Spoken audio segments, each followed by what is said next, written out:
এটাও নিয়ে নিলা? চেক করছিলাম। চলো এবার মাছগুলো তুলবো এক এক করে। এই মাছগুলো না তোলাটাই চাপের, এটা ভেঙে গিয়েছে। ইলিশ মাছ, এই দেখো ইলিশ মাছের আলু বেগুন দিয়ে ঝোল। চলো ওটা দেখাই। আগে বেগুনগুলো ভেজে নেবো, কাঁচা করবো, ভাজবো না। সেদিকে আগে বেগুনটাকে ভেজে নেব।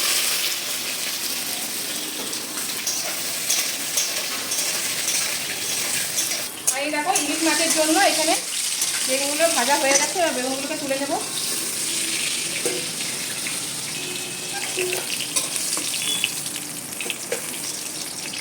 বেগুনগুলো ভাজা হয়ে গেছে, বেগুনগুলো তুলে নেবো। এবার একটু তেল দিয়ে দেবো, এটা ইলিশ মাছের মাথা ভাজারই তেল, একটু দিয়ে দেবো, তো ফ্লেভারটা ভালো হবে সেই জন্য। এবার ফোড়ন দেবো। আর এই দেখো তেল তো গরম হয়ে গেছে, এবার আমি ফোড়ন দিয়ে নিচ্ছি। এটা হচ্ছে পাঁচ ফোড়ন দিয়ে নিচ্ছি। একেবারে ফোড়ন দিয়েই আমি আলুটা ভাজবো, তাহলে কি চটজলদি হয়ে যাবে। আর যেহেতু আমার তারা আছে, একটু দেরি হয়ে গেছে, সেই জন্য আমি ফোড়ন দিয়ে একেবারে আলু দিয়ে দেবো। তোমরা চাইলে আলুটা আগে ভেজে নিতে পারো, কোনো ব্যাপার না। দেখো ভাজা হয়ে গেছে পাঁচ ফোড়নটা, এবার আলুগুলো দিয়ে নিলাম। আজকে সর্ষে বাটাটা করছি না, কারণ ইলিশ মাছ বুঝে সর্ষে বাটাটা করাটাই ভালো। মানে ইলিশ মাছ যদি একটু হালকা টাটকা থাকে, টাটকা তো আমরা পাবোই না জানি, যেটুকু টাটকা পাই, মানে মাছটা যদি খুব নরম হয়ে গেছে এই মাছের হচ্ছে ইয়ে পাই না, মানে সর্ষে বাটাটা না খাওয়াটাই মানে ভালো লাগে। সর্ষে বাটা খেলে বেশি নরম হয়ে গেলে মাছটা তো সবসময় তো থাকবে না, সেই সর্ষে বাটা খেতে ভালো লাগে। আজকে সর্ষে বাটা করছি না, আজকে সিম্পল আলু বেগুন দিয়ে ঝোল করছি। নুন আর একটু হলুদ দেবো, এখানে লবণ দিয়ে দিলাম।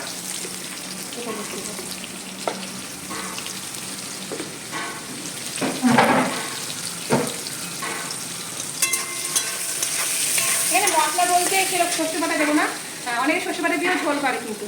আর আমরা এখানে সিম্পল লঙ্কা আর ধনে আর জিরে গুঁড়ো দিয়ে মশলাটা ইয়েটা করবো, রান্নাটা করবো। আর এই দেখো এখানে মশলাটা করেও নিয়েছি। এই দেখো শুধু এখানে লঙ্কা আছে, ধনে জিরে গুঁড়ো আছে। এবার তোমরা অনেকেই ভাবো যে এইরকমভাবে আমার ইলিশ মাছ খাই, কিন্তু আমাদের এই শ্বশুর বাড়িতে খাই এরকমভাবে আমি দেখেছি, তাই আমাকে সেইরকমভাবেই তো রান্না করতে হবে, তাই না? ধনে জিরে গুঁড়ো দিয়ে লঙ্কা বাটা দিয়ে ইলিশ মাছটা আজকে করি।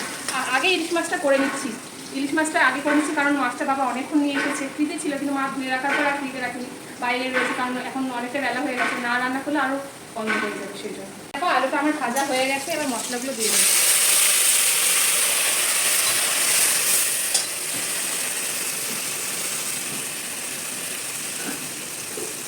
হলুদ দেবো,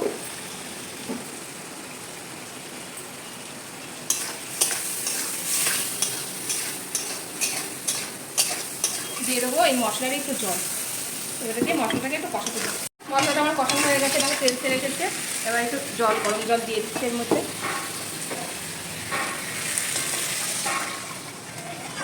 অনেকে বলে মা গঙ্গার মতো জল তেল করছে। অ্যাকচুয়ালি আমরা না যাই করি, মানে মাছ রান্না যাই করি, আমরা পেঁয়াজ রসুন,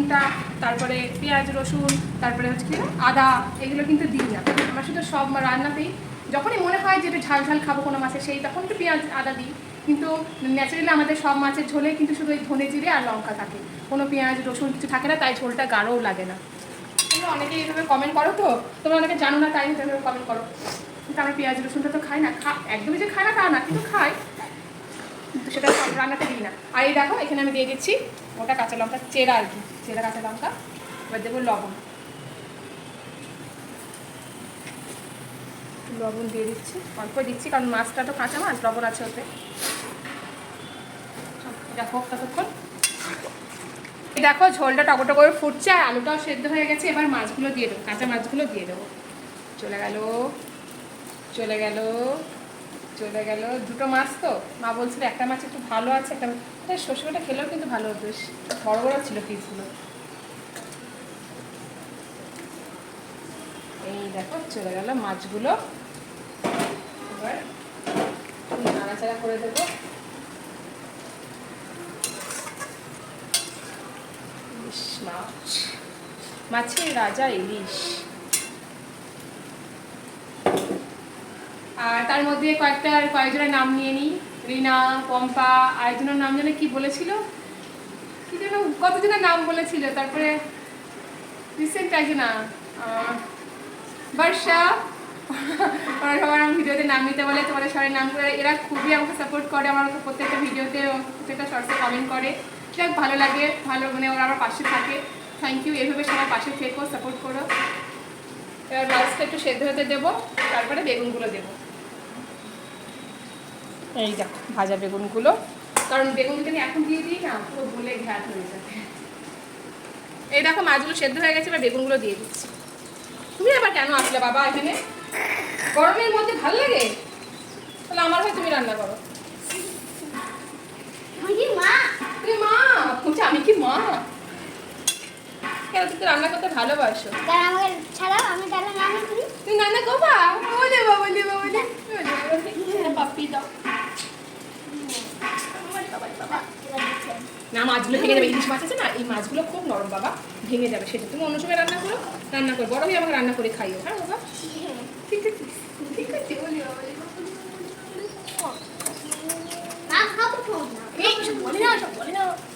সবাই তোমাকে কি বলবে? হাসি হয়ে এসছে, একটু ফুটলেই নামিয়ে নেবো। এটাও নিয়ে নিলা? চেক করছিলাম। চলো এবার মাছগুলো তুলবো এক এক করে।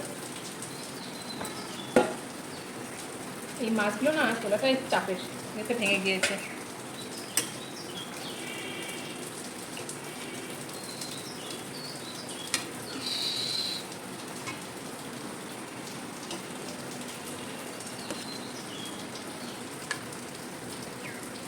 ঠিক আছে, ভেঙে গেছে।